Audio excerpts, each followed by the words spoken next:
जय जय श्री राधे श्याम, जय जय श्री राधे श्याम। जब उग्रसेन की सभा में वृंदावन की बात चली, मधुपरी के रक्षक यदुवीर, यादवों के त्राता, माथुर राज्य के जननायक श्री कृष्णचंद्र महाराज पधार रहे हैं। उग्रसेन की सभा लगी हुई है। आज सभा में उपस्थित हो रहे हैं कृष्ण। सभासद सब उठे, मंत्री, मंत्रिमंडल के सभी मान्य व्यक्ति स्वागत के लिए खड़े हो गए थे। महामंत्री तो उद्धव हैं, उनके चेहरे पर एक अलग ही चमक देखी जा सकती थी। वह चहक रहे थे। महाराज उग्रसेन के उठने की आवश्यकता नहीं थी, वो राजा हैं, पर श्री कृष्ण ने ही तो उन्हें राजा बनाया है।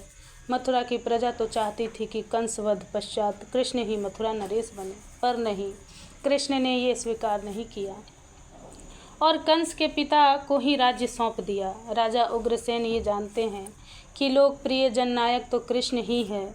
मथुरा के उठे राजा उग्रसेन।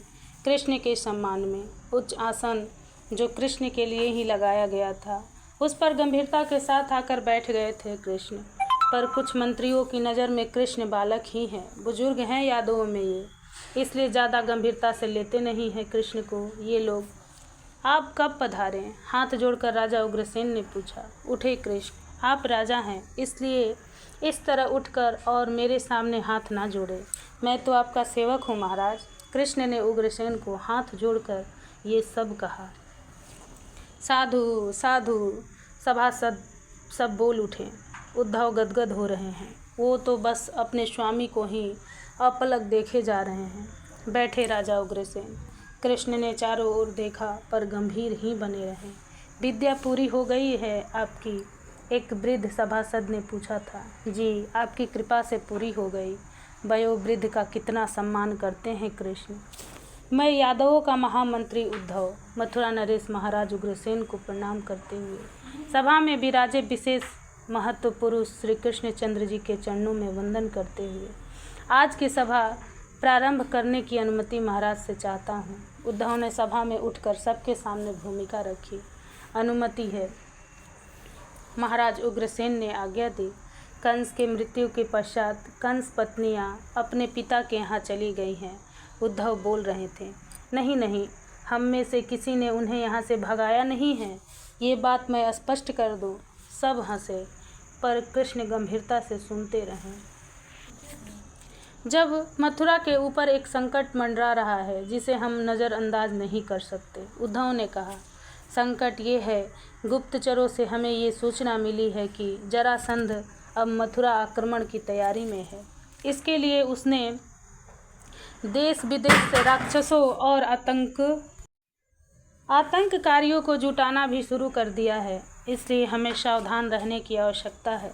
इसके लिए हमारी क्या रणनीति होनी चाहिए, इस पर हम विचार करें। इतना कहकर उद्धव बैठ गए।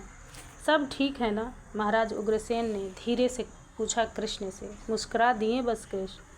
अब हम सब श्री कृष्णचंद्र की वाणी सुनना चाहेंगे। सभा से आवाज़ उठी। महाराज उग्रसेन और महामंत्री उद्धव ने कृष्ण की ओर देखा। कृष्ण ने सिर हिला दिया। नहीं मैं। क्या बात है? क्या कृष्ण का स्वास्थ्य ठीक नहीं है? ना बोल रहे हैं, ना मुस्कुरा रहे हैं, कितने गंभीर बने हैं। यहाँ उन्हें अच्छा तो लग रहा है ना? सभा में लोग बातें करने लगे थे, पर ये बातें कानों से होते हुए सभा में फैलने लगी थी। इनके लिए मथुरा में अच्छी से अच्छी व्यवस्था होनी चाहिए। इन्हीं कमल नयन की कृपा से ही हम कंस के अत्याचार से मुक्त हुए हैं। बड़े बड़े लोग भी यही कह रहे थे। कहीं वृंदावन की याद तो नहीं आ रही?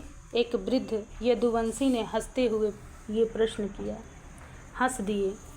पूरी सभा हंसी। नहीं, ये विनोद की बात नहीं है भाई, वो वृंदावन में रहे हैं और ये नगर गांव के लोग सहज सरल होते हैं और हम नागरी लोग। सब हंसे ये बात सुनकर। अब हम नागरी लोगों का अपमान ना करो चाचा, एक सभासद हंसते हुए बोला। नहीं, सही बात है।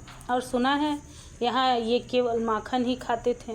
खाते नहीं थे, चुराते थे। वही वृद्ध स्नेह से बोले। कहीं याद तो नहीं आ रही? राधा की याद? ये कोई फुसफुसाहट किसी के कान में बोल रहा था। कृष्ण मुड़े और जब पीछे देखा, अक्रूर थे जो धीरे बोल रहे थे, राधा, वृंदावन और ये मथुरा। कृष्ण के नेत्र सजल हो उठे। ऊपर दृष्टि उठाई, झाड़ फानूस, बड़े बड़े स्वर्ण के खंभे, दिव्य पचिकारी द्वारों और दीवारों में कृष्ण देख रहे हैं। और वहाँ मैया यशोदा माखन निकाल रही है मेरे लिए, ग्वाले खड़े हैं मेरे लिए, गोपियाँ जल भरने भी जाती हैं मेरे लिए, और मेरी राधा वो तो जी ही रही है मेरे लिए।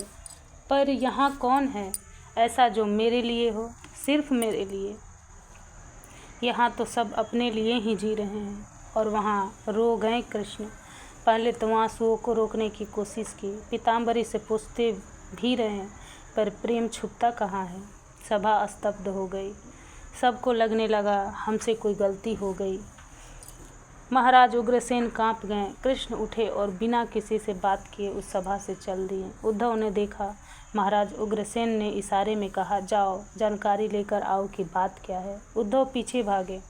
कृष्ण की पीताम्बरी गिर गई, पर उन्हें कुछ भान नहीं है। वो बस अपने महल की ओर चल रहे हैं।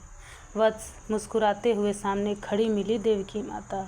कृष्ण ने देखा, उनके हाथों में देखा एक थाल है जो किसी रेशमी वस्त्र से ढका हुआ है। पता है ये क्या है? हंसते हुए देवकी माता ने कहा। कृष्ण ने बस आंखों के इशारे से ही पूछा, क्या है? मेरे पुत्र, ये माखन है। अब मैं यशोदा की तरह तो निकाल नहीं सकती। दासियों से कहकर और रोहिणी ने मेरी मदद की। देवकी ने कहा, ओह! यशोदा मैया का नाम और उनका वात्सल्य से सना माखन। कृष्ण की हिलकियाँ छूट गई, आंसुओं की धार निकल पड़ी। महल में गए और महल का द्वार बंद कर दिया भीतर से, और खूब रोते रहें, खूब रोते रहें। जय जय श्री राधे श्याम, जय जय श्री राधे श्याम।